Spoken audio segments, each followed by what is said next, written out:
Assalamu alaikum wa rahmatullahi wa barakatuh. In my preamble, I want to remind each one of us, and I'm saying this as a speaker, and I say as a speaker when people ask me what legacy I want to leave behind, I say I hope in the audience there are individuals whose hearts are open, who are self-critical, and would leave from here today being a different person. If you leave from here today being the same person, then your presence has been futile. Sometimes a word, a phrase can change the way you look at things. And that is very important. And I speak to you today. The reason I'm walking up and down, I told my wife, as I said yesterday, I'll give me a moving talk, like, you know what I mean? So now the reason I share that with you is because, and I'm speaking at a time when the ummah is bleeding. The happiest place should be our home. The happiest place. And I say you can't fight two battles. I don't mind fighting the whole of humanity.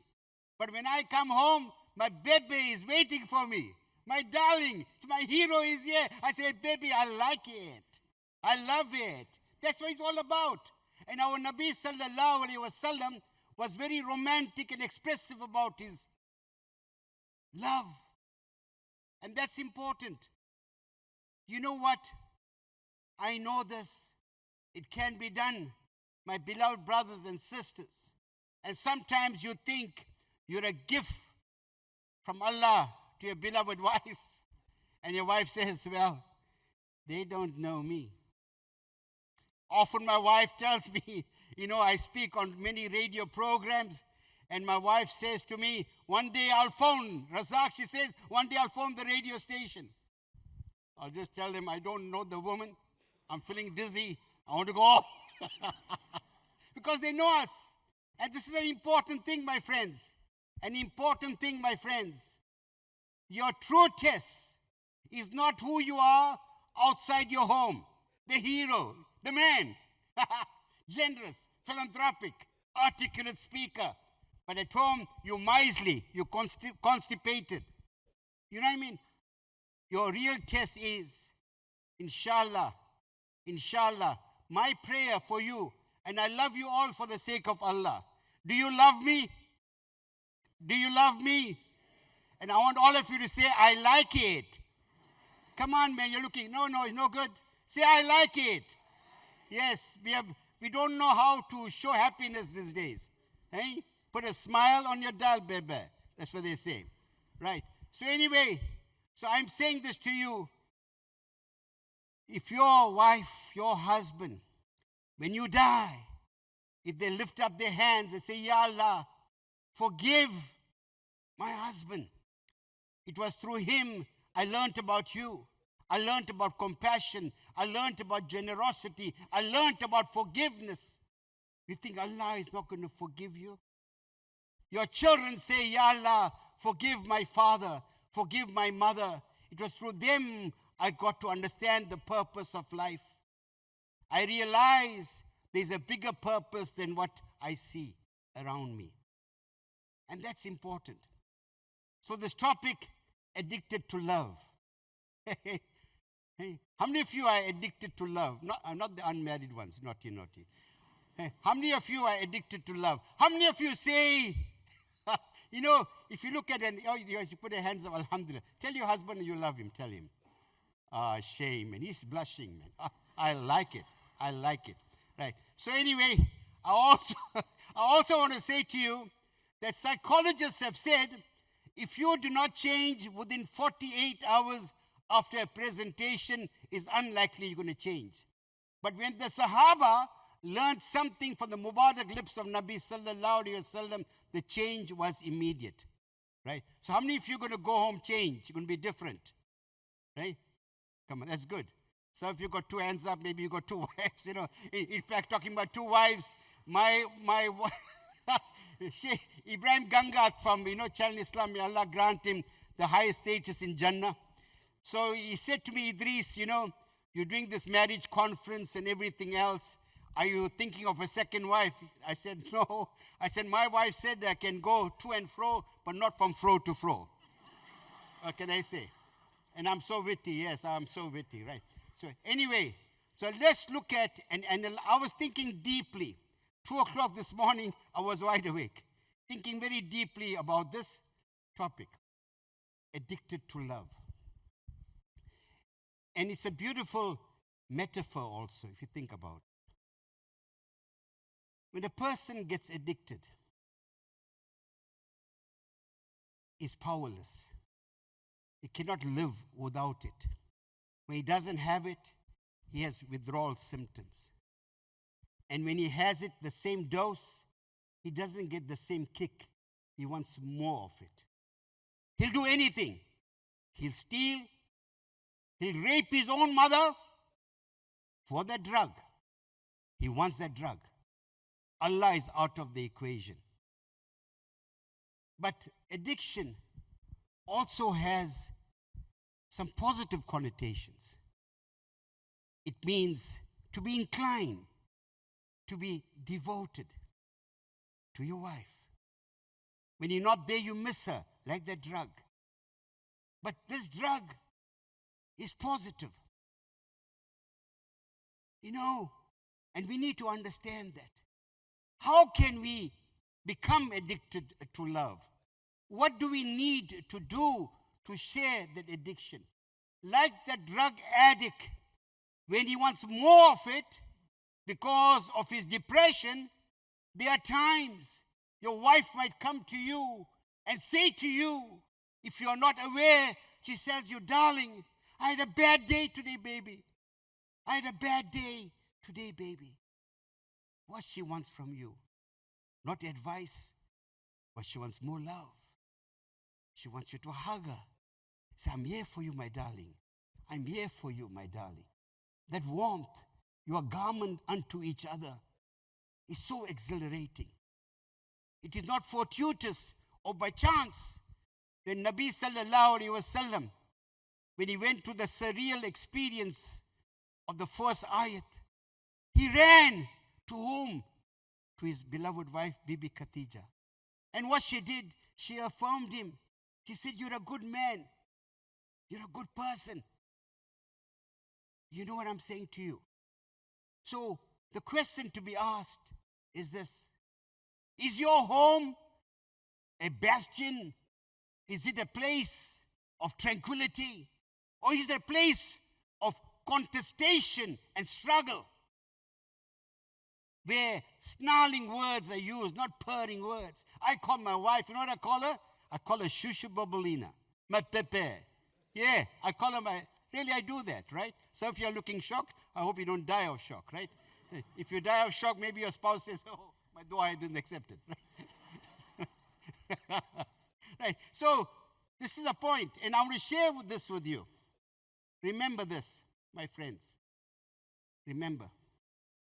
I said to you in my introduction, we are living at a time when the Ummah is bleeding. The kind of issues I deal with in the community doesn't shock me anymore. Does not shock me anymore.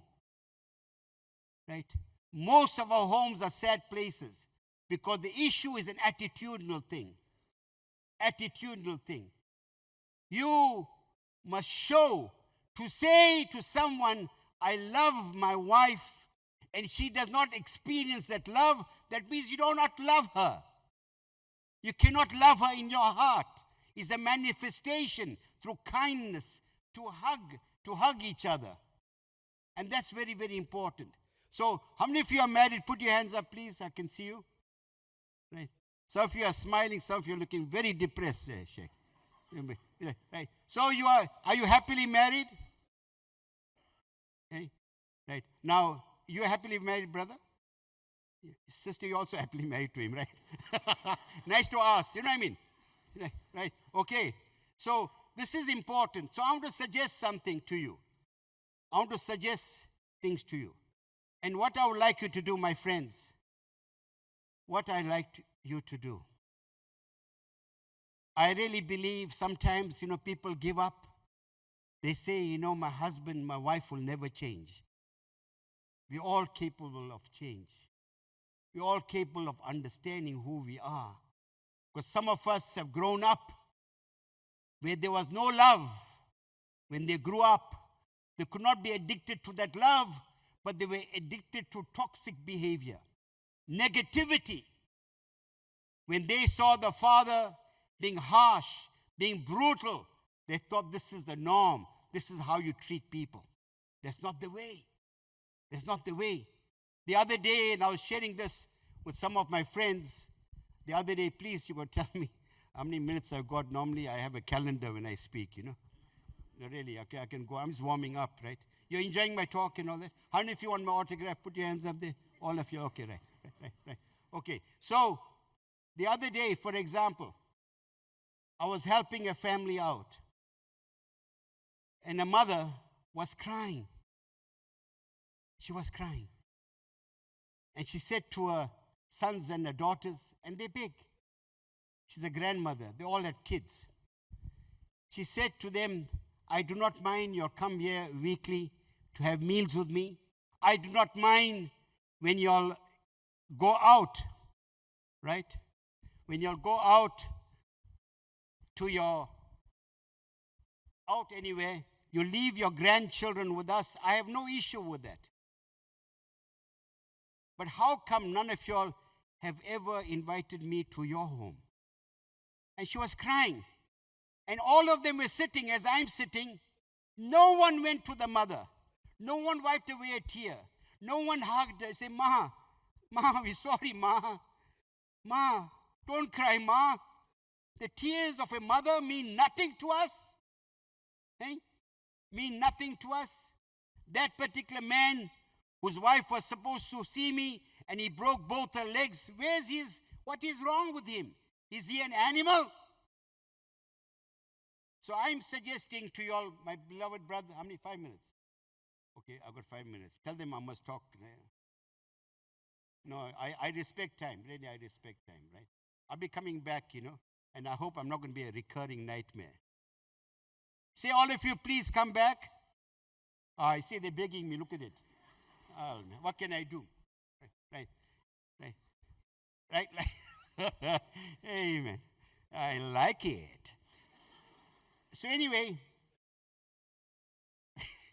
so this lady phones me up. This is the attitude men have also got. And remember, women don't think you angelic, No. Right. So anyway, so this man tells his wife, you can go to Khamissa for counseling. I'm not prepared to come to him. Nothing wrong with me. He's perfect. The next day, she sends me a message. She says, sorry, brother, I cannot make it for counseling. I'm in hospital. My husband broke both my legs. So I want to suggest 3 things which I'd like you to implement. I want you, firstly,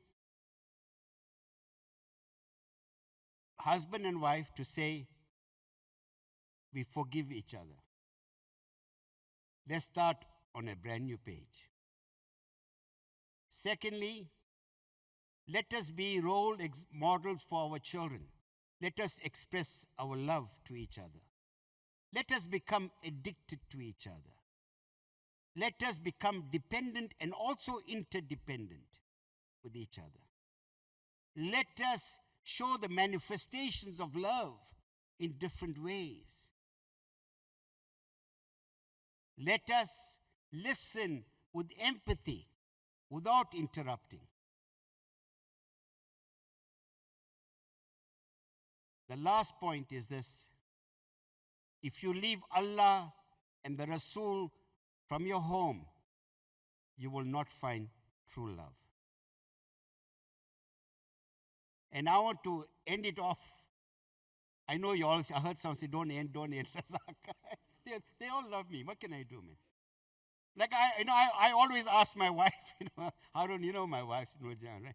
I ask my wife, did you marry me only for my good looks, my intelligence, and my charm? And my wife, Allah bless her. Allah bless her. Her name is Ruxana, right? Allah bless her. I love you, baby. I don't spend much time at home because she wanted an outstanding husband. I'm standing outside. No, right? Hey, Sheikh, I'm so brilliant. I'm so relaxed. I'm sleeping. Right. My last point. This is a ritual. When you leave home, no matter what happened, leave with a smile. You must see your wife smiling. When I leave home, my wife is at the door, she's smiling, and I turn around like, you know what I mean? No, I do. I do that. Right. I get my neck exercise every morning. Right. Then I go down the road, and she stands there on the apartment, and I blow kisses at her. Now I see a lot of ladies there, stand there. I say, no, not for you. Hey, not for you. Hey, my wife is looking. It's only for my wife. Listen, may Allah bless you. My dua is, Allah bring you all together. Right? Because I do not want you to have regrets in the twilight years of your life. Allah bless you. Shukran. Assalamu alaikum wa rahmatullahi wa barakatuh. And I like it.